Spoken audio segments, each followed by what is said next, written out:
After quarantine remote ஒர்க்குன்னு சொல்லக்கூடிய work from home மாடலை வந்து பெரிய ஐடி கம்பெனி மட்டும் இல்லாமல் சின்ன சிறிய ஸ்மால் ஸ்கேல் இண்டஸ்ட்ரியும் கூட தங்களோட எம்ப்ளாயீஸை ஒர்க் ஃப்ரம் ஹோம் மாடலில் ஹையர் பண்ண ஆரம்பிச்சிட்டாங்க. இது இன்னும் அடுத்தடுத்த ஆண்டுகளில் பூம் ஆகக்கூடிய ஒரு ஒரு பெரிய விஷயம் அப்படிங்கிறதுனால ஒர்க் ஃப்ரம் ஹோம் பற்றி நம்ம இந்த வீடியோவில் பேசியிருக்கோம். யாரெல்லாம் ஒர்க் ஃப்ரம் ஹோமில் ஒர்க் பண்ணலான்னா, உங்களால் வீட்டில் இருந்துகிட்டே கன்வீனியண்ட்டாக ஒர்க் பண்ண முடியும்னா நீங்கள் ஒர்க் ஃப்ரம் ஹோம் மெத்தடில் நீங்கள் ஒர்க் பண்ண முடியும்.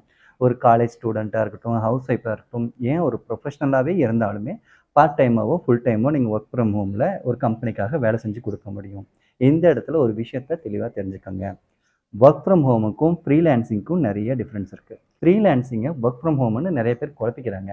ஆக்சுவலி ஃப்ரீலான்சிங் பற்றி தனியாக வீடியோவே போடலாம். பட் ஃப்ரீலான்சிங் அப்படின்னா ஷார்ட்டாக சொல்லணும்னா, ஒரு கம்பெனியோட ஒரு ப்ராஜெக்ட்டை நம்ம குறிப்பிட்ட பீரியடுக்குள்ளே முடிச்சு தரோம். எனக்கு இந்த அளவுக்கு பேமெண்ட் வேணும்னு சொல்லி அந்த ப்ராஜெக்ட்டை எடுத்து நம்மளோட ஓன் கன்வீனியன்ட் டைமில் முடிச்சு கொடுத்து அதுக்குண்டான பே அவுட் வாங்குறது ஃப்ரீலான்சிங். ஃப்ரீலான்சிங்கை பொறுத்த வரைக்கும் கன்வீனியன்ட்டாக நீங்கள் ஒர்க் பண்ணிக்கலாம். பட் உங்கள் கிளைண்ட்டோட டைம் ஆஃப் பீரியடுக்குள்ளே அந்த ப்ராஜெக்ட்டை நீங்கள் முடிச்சு கொடுக்க வேண்டியிருக்கும். அதுக்குண்டான பே அவுட்டும் உங்களுக்கு தாராளமாக கிடைக்கும். பட் ஆனால் ஒர்க் ஃப்ரம் ஹோம்ங்கிறது டோட்டலாக டிஃப்ரெண்ட். என்ன அப்படின்னா, ஒரு கம்பெனியில் நீங்கள் போய் நேரடியாக இருந்து வேலை செஞ்சால் எப்படியான பீரியட் அந்த ரூல்ஸுக்குள்ளே எப்படி வேலை செய்வீங்களோ, அதே மாதிரி உங்களோட ஒர்க் ஃப்ரம் ஹோமில் நீங்கள் இருக்கிற இடத்துல இருந்துட்டு அந்த ரூல்ஸுக்குள்ளே தான் ஒர்க் பண்ண முடியும். அவங்களோட டியூட்டி ஹவர்ஸ் எவ்வளவோ அந்த ஒர்க் ஹவர்ஸ்க்குள்ளே நம்ம ஒர்க் பண்ணியிருக்கோம்.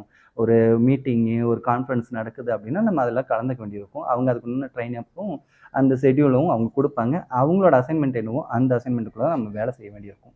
இதுதான் ஒர்க் ஃப்ரம் ஹோம். பட் என்னென்னா, இதில் மாதாந்திரம் உங்களுக்கு சேலரி கிடைக்கும். ஒரு கம்பெனியில் ஒர்க் பண்ணுறத நீங்கள் உங்கள் வீட்டிலேருந்து ஒர்க் பண்ண போகிறீங்க. இவ்வளோ தான் விஷயம். ஸோ யார் வேணால் ஒர்க் ஃப்ரம் ஹோமில் வேலை செஞ்சு மாத சம்பளம் வாங்கலாம். சரி, எப்படி தயாராகிறது? கவர்மெண்ட்லேருந்து பிரைவேட் வரைக்கும் எக்கச்சக்கமான எம்ப்ளாய்மெண்ட் வெப்சைட்ஸில் நம்மளுக்கு உண்டான வேலை வாய்ப்புகள் கொட்டி கிடக்கு. அதுலலாம் உங்களோட ப்ரொஃபைலை நீங்கள் ரிஜிஸ்டர் பண்ணுங்கள். ஆக்சுவலி இதில் வந்து ஒரு பெரிய ஐடி கம்பெனியில் மட்டும்தான் இந்த மாதிரியான வேலை வாய்ப்பு கிடைக்கும் அப்படிங்கிறதெல்லாம் ஒன்றும் இல்லைங்க. நீங்கள் ஒரு டெவலப்பராகவோ, டிசைனராகவோ, அக்கௌண்டண்ட்டாகவோ, அல்லது ஒரு டெலிமார்க்கெட்டிங் பண்ணக்கூடிய ஒரு கேர்ளாவோ, அல்லது ஒரு டிஜிட்டல் மார்க்கெட்டிங் எக்ஸ்பர்ட்டாகவோ, ஏன் கேட்ரிங், கிச்சன் அண்ட் பேக்கிங் வரைக்கும் அந்தான வேலைகளும் கூட பல கம்பெனிகள் ஒர்க் ஃப்ரம் ஹோம் மெத்தடில் கொடுத்து வேலை வாங்கிட்டு இருக்காங்க. அதில் நீங்கள் உங்களுக்கு எந்த கேட்டகரியில் சூஸ் ஆகுதோ அதுக்குண்டான வேலைவாய்ப்பை அப்ளை பண்ணி வாங்கி செஞ்சு கொடுக்க முடியும்.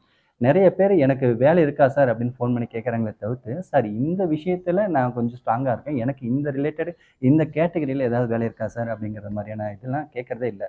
ஸோ என்ன சொல்ல வரேன்னா, உங்களுடைய ப்ரொஃபைலை நீங்கள் தெளிவாக பில்ட் பண்ணி வச்சுருக்கணும். வெறுமனே ஒரு ரெஸ்யூம் ஒரு கம்பெனிக்கு அனுப்புறதை விட உங்களோட ப்ரொஃபைலை பக்காவாக டிசைன் பண்ணி அனுப்பணும். சார் இந்த விஷயத்தில் நான் எக்ஸ்பர்ட், இவ்வளோ எக்ஸ்பீரியன்ஸ் இருக்குது அப்படின்னு சொல்லி நீங்கள் உங்கள் ப்ரொஃபைலை அனுப்புனோம்னா பார்க்குற கம்பெனிக்கு உங்கள் மேலே ஒரு நல்ல ஒப்பீனியன் கிடைக்கும். உங்களுக்கு சீக்கிரமாக வேலை வாய்ப்பு கிடைக்கக்கூடிய வாய்ப்பும் அதிகமாக இருக்குது.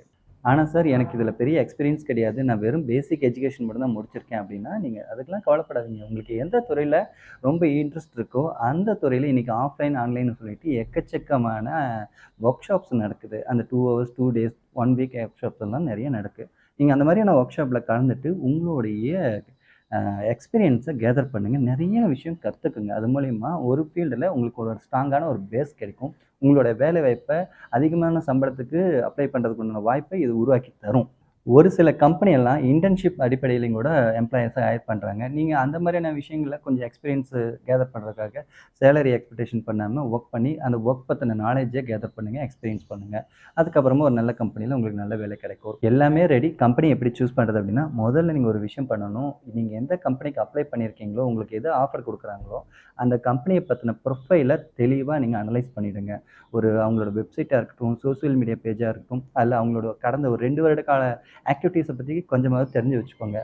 குறைந்தபட்சம் கூகுள் மேப்பில் அவங்களோட கம்பெனி ப்ரொஃபைலோட ரிவ்யூஸாவது செக் பண்ணுங்கள். அது மூலயமா அந்த கம்பெனி ஸ்டாண்டர்டான கம்பெனி தான், இவங்களோட நம்ம வேலை செஞ்சோம்னா நமக்கு மந்த்லி சேலரி கிடைக்குங்கிறத ஒரு கன்ஃபர்மேஷன் பண்ணிக்கலாம். ஏன்னா ஒரு சில கம்பெனிகள் வந்து அதிக சம்பளம் தரதா ஆசை காமிச்சு அவங்ககிட்ட வேலை வாங்கிட்டு சரியாக சேலரி கொடுக்காம அவங்கள ஏமாத்துறதாகவும் நம்ம கேள்விப்பட்டுட்ருக்கோம்.